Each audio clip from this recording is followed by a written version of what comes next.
वृंदावन के एक संत हुए पूज्य श्री रास बिहारी जी। वैसे नाम उनका कुछ और था।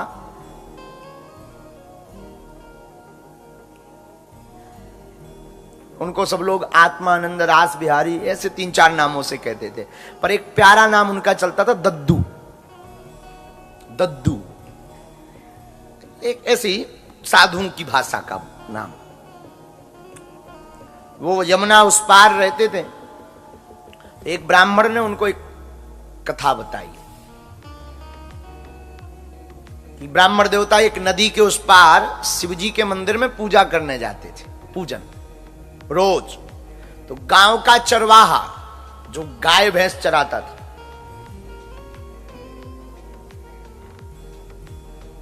वो रोज देखता था कि पंडित जी मंदिर में जाते हैं और फिर लौट आते हैं। तो उसने एक दिन पूछा कि आप मंदिर में जाकर करते क्या हो?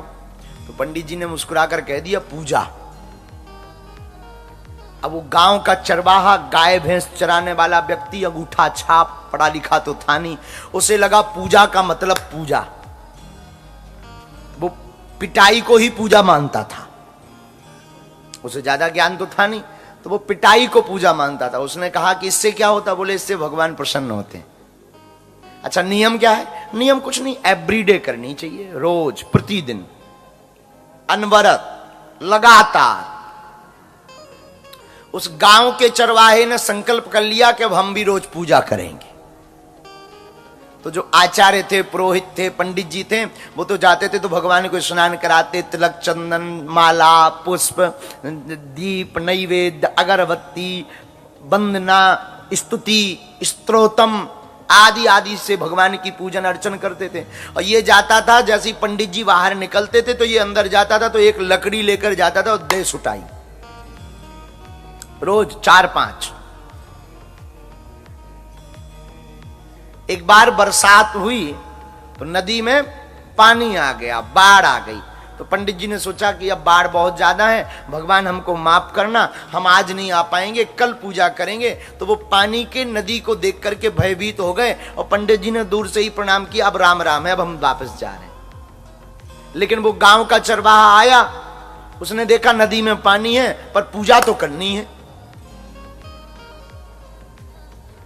बाढ़ है, बहुत पानी है, पर पूजा नहीं त्यागनी है। पूजा छूट जाएगी, भगवान रुष्ट हो जाएंगे, भगवान प्रसन्न नहीं होंगे, भगवान कृपा नहीं करेंगे। तो वो आई हुई नदी में बाढ़ के पानी में कूद गया और जैसे तैसे बहुत दूरी पर ठिकाने लगा। उसको किनारा मिला, लकड़ी मिली, उस पेड़ को पकड़कर, लकड़ी को पकड़कर पार गया। फिर पैदल चलकर मंदिर तक आया और मंदिर तक वही उसका रोज का नियम, उसने अपना वो उठाया डंडा और जैसे ही लगाने ही वाला था कि शंकर जी प्रकट हो गए। भगवान प्रकट भय, बोले बस भाई मांग क्या चाहते हो? तो बोले अच्छा एक बात बताओ, आज के दिन आप सबको दर्शन दे रहे क्या? प्रत्यक्ष, रोज तो मूर्ति मिलती थी, पिंडी, शिवलिंग। तो शंकर जी ने कहा नहीं नहीं नहीं, आज स्पेशल तुम्हें दर्शन दिए। तो उस गांव के चरवाहे ने पूछा कि हमें स्पेशली क्यों दिए? बोले जो दृढ़ संकल्प तुम्हारा था वो उन पंडित जी का नहीं था, उन्हें भरोसा नहीं था कि अगर हम नदी में कूदेंगे तो बचेंगे या क्या होगा। उन्होंने कहा कि कल पूजा करेंगे, लेकिन तुम्हारी प्रतिज्ञा थी कि पूजा ना टूटने पाए, प्राण भले ही छूट जाएं। तो भगवान ने पिटाई को भी पूजा स्वीकार कर लिया। जिसके अंदर दृढ़ प्रतिज्ञता होती ना, जो दृढ़वान होता है, जो संकल्पवान होता है ना, वो प्रभु को पाता है। 4-4 दिन माला जप ले, 5वें दिन सोता रहे तो भगवान को नहीं पाओ। अनवरतता, निरंतरता, अंग्रेजी में कहते हैं रेगुलर। भैया भाव बड़ा प्यारा है, क्या? जपे जा तू बंदे, जपे जा तू पगले, सुबह और पूछो क्या? श्री राम जय राम, जय राम, श्री राम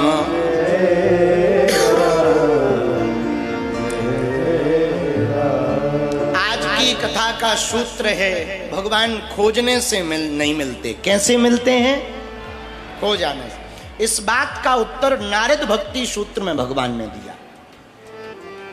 नारद भक्ति सूत्र में भगवान ने कहा, नाहं वसामि वैकुंठे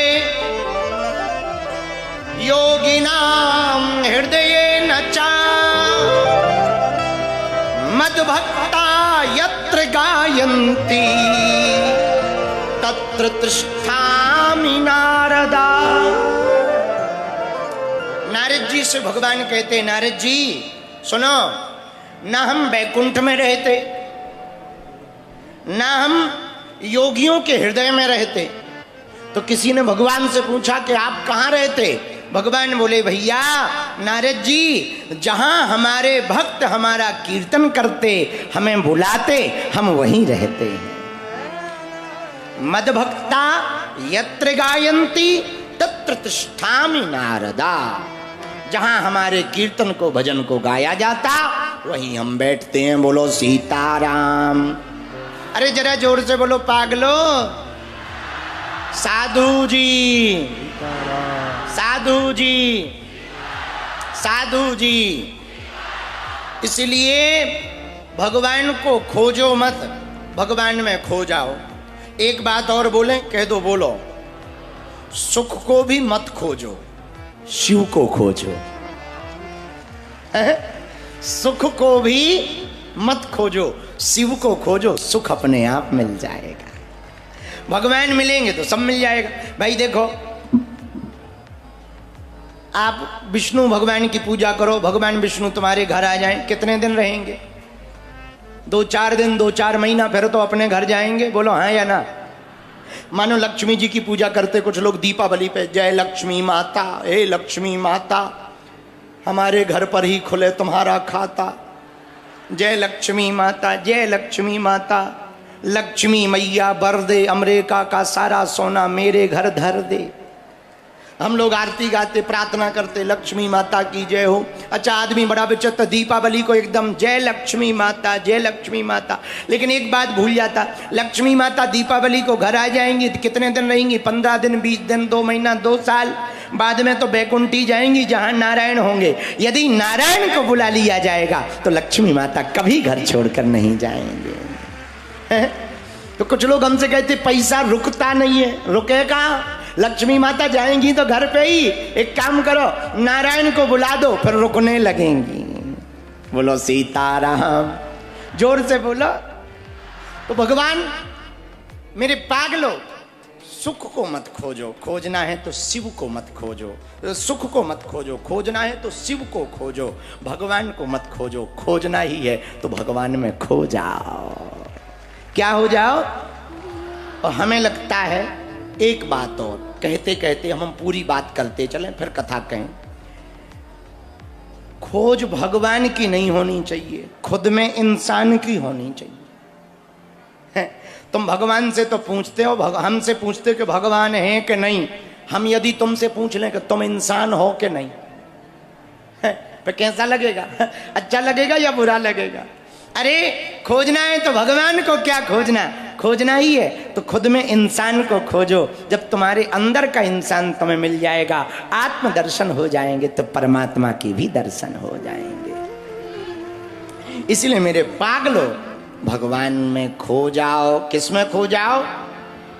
भगवान में खो जाओ। एक बात और, अब भगवान में खो जाएं तो भक्ति करनी पड़ेगी। भक्ति कहाँ मिलेगी? कहाँ मिलेगी? इतवारी बाजार में। कहाँ मिलेगी? बताओ बताओ बताओ, कहाँ मिलेगी? नागपुर रेलवे स्टेशन पे। तो कहाँ मिलेगी? कहाँ मिलेगी? बाइकों के पास। बताओ बताओ कहाँ मिलेगी? बोलो बोलो। हाँ, अब भक्ति जहाँ मिलेगी, हमें एक उत्तर है, पूछो। बैठो संतों के संग, रंगो मोहन के रंग। मीराबाई बैठी संतों के संग, रंगी मोहन के रंग। मीरा रानी दीवानी कहानी लागी लगन, मीरा हो गई मगन। वो तो गली गली हरि गुण गाने लगी, ऐसी लागी लगन, लागी लागी रे लगन, लागी लागी रे लगन। तो कहाँ मिलेगी भक्ति? सत्संग में। कहाँ मिलेगी? अच्छा, सत्संग कहाँ मिलेगा है? बता। संतों के संग में। कहाँ मिलेगा? सत्संग संतों के संग में। अच्छा, लेकिन सत्संग मिलेगा कैसे? बोलो बोलो बोलो। रामायण में इसका उत्तर है। प्रारंभ में बालकांड में गोस्वामी जी ने लिखा, बिनु सत्संग विवेक न होई, पर राम कृपा बिनु सुलभ न सोई। बिना सत्संग के विवेक नहीं जगता, पर सत्संग भी बिना राम जी की कृपा के नहीं मिलता। अच्छा भैया, अब राम जी की कृपा क्या है? देखो, नागपुर में कितने लाख लोग नहीं रहते, पर क्या सब आए? बोलो बोलो बोलो। नहीं, कुछ लोग तो बगल से निकल भी गए, पर क्या कथा में आ पाए? बोलो बोलो बोलो। पीछे वाले पागलो, क्यों? सबको सत्संग मिलता भी नहीं है और सबको मिलना भी नहीं चाहिए। सब लोग प्रयागराज जाने लगेंगे तो नरक कौन जाएगा? भाई, सब स्वर्ग चले जाएंगे तो नरक की तो दुकान ही बंद हो जाएगी। तो दोनों बिजनेस चल रहे दो ना। यमराज का भी तो धंधा है नरक वाला, वो तो ठप हो जाएगा, तो दोनों चल रहे दो। इसलिए सब स्वर्ग नहीं जाते, दोनों 50-50 हैं। तो बोले सत्संग में कौन आता है? बोले जिन पर राम जी की कृपा होती। अच्छा, राम जी की कृपा क्या है? तुम सत्संग में आ जाओ, ये राम जी की कृपा है। पर सत्संग तुम्हारे जीवन में आ जाए, ये राम जी की विशेष कृपा है। यही खो जाना है। तो सत्संग में तो आ गए, और कुछ लोग आ भी गए, कुछ लोग खड़े भी हो गए। वो देखो, रेलिंग पे टंगे हैं, 3-3 घंटा खड़े रहते बेचारे, 4-4 घंटा देख रहे। कभी एलईडी पे देख रहे, कभी लोगों में देख रहे, अच्छा फलाना आया है। कभी हमारी तरफ देख रहे, हाँ बाबा। देखो, वो लोग खड़े हुए हैं, रेलिंग से टंगे हुए खड़े, इधर भी खड़े, इधर भी 3-3, 4-4 घंटा खड़े रहते। हाथ ऐसे बांधे हुए खड़े रहते, कोई हाथ जोड़े रहता, कोई मोबाइल चलाता रहता, कोई कीर्तन करता रहता। जब मन जैसा हुआ, बीच बीच में पानी पीने खिसक जाते। कुछ लोग फुल्की खाने, पानी पूरी खाने चले जाते। कुछ लोग समोसा का आनंद ले आते। आहा, क्या कथा हो रही है समोसा खा खा के। हाँ, बताओ। और कुछ लोग कहते, बताओ भगवान कृपा नहीं कर रहे। अरे ठटरी के बरे, तन के तन से पूजा कर रहे, मनवा गया बाजार। और कैसे रीझे सांवरा, जब जुड़े ना दिल के तार। तो सत्संग से भगवान मिलेगी, भक्ति मिलेगी, और भक्ति से भगवान मिलेंगे। अच्छा, हनुमान जी की खोज देखना, जरा सोचना। हनुमान जी लंका गए, बोलो हाँ या ना? गए लंका। लंका में खोज क्या रहे? बोलो बोलो बोलो। सीता जी को, सीता जी कौन है? भक्ति। कौन है? और राम जी कौन है? भगवान। बोलो बोलो बोलो, कौन है? राम जी है भगवान, और सीता माता कौन है? भक्ति। और हनुमान जी खोजने कहां गए? लंका। कितना अद्भुत सूत्र है सीखने वाला, कि हनुमान जी जैसा भक्त हो वो लंका में भी भक्ति को खोज लेते हैं। हम लोग भारत में भक्ति को नहीं खोज पाते है। कितना अच्छा सूत्र है।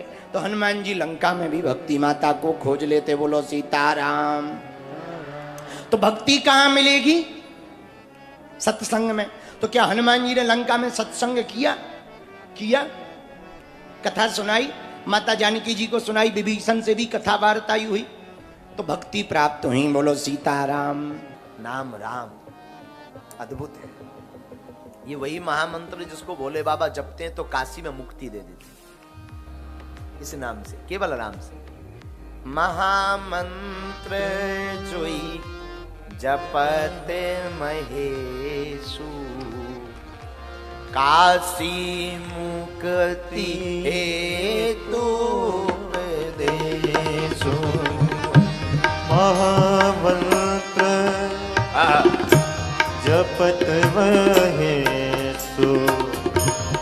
काशी मोती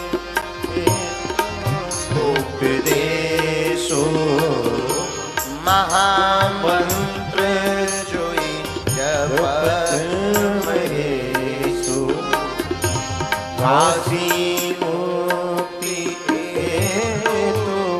उपदेशो। और कलयुग में आप साधन कर पाओ या ना कर पाओ, कलयुग में आप यज्ञ कर पाओ या ना कर पाओ, कलयुग में आप जप कर पाओ या ना कर पाओ, तप कर पाओ या ना कर पाओ, और मेरे पागलो एक बात गांठ बांध लो, कलयुग केवल कलयुग केवल नाम आधारा कलियुग के बला नाम आधारा सुमरि सुमरि नर होते नहीं पारा सुमरि सुमरि नर होते नहीं पारा कलयुग केवल हरि गुण गाहा कलयुग केवल हरि गुण गाहा गावहि नर पावहि भवता गावहि नर पावहि भवता श्री राम जय जय जय राम बोलो श्री राम जय राम जय जय राम बोलो श्री राम जय राम जय जय। कलयुग में केवल और केवल राम का नाम सार है, बाकी सब बेकार है। इसलिए याद रखो, तुम राम जपो, राम ही सुमरिय राम ही गाये, राम का सुमरन करो। राम नाम के आधार पर सूरदास ने मुर्दे को जिंदा कर दिया। ए बाबा, बड़ा राम राम राम राम राम राम राम राम करता रहता, बता तेरा राम करेगा क्या? बड़ा प्यारा जवाब दिया। सूर बाबा कहते क्या नहीं करेगा ये पूछो, सब कुछ करेगा। अच्छा, देखते हैं हम। और सूरदास ने सबको चमत्कार दिखाया, प्रत्यक्ष कलयुग की घटना। सूर बाबा ने पूरा राम नहीं कहा, रा कहा, मुर्दा की आंख खुल गई। और मां कहना ही था, पर विचार किया कहें कि ना कहें। हाँ कह दो, रा कहा, मुर्दा जाग गया। और मां कहा तो जो मर चुका था वो 100 साल जीने के लिए सतयायु बना दिया। राम कलयुग का उपाय, कलयुग का साधन राम। तुम्हें बहुत डिप्रेशन है ना, तुम बहुत स्ट्रेस में जी रहे हो ना, तुम्हें बहुत तनाव है ना, तुम्हें बहुत विपत्तियां घेरे ना, तुम्हें बहुत संकट घेरे ना, मत घबराना। थोड़ा सुबह लिया जाए, थोड़ा शाम लिया जाए, थोड़ा थोड़ा हरि का नाम लिया जाए।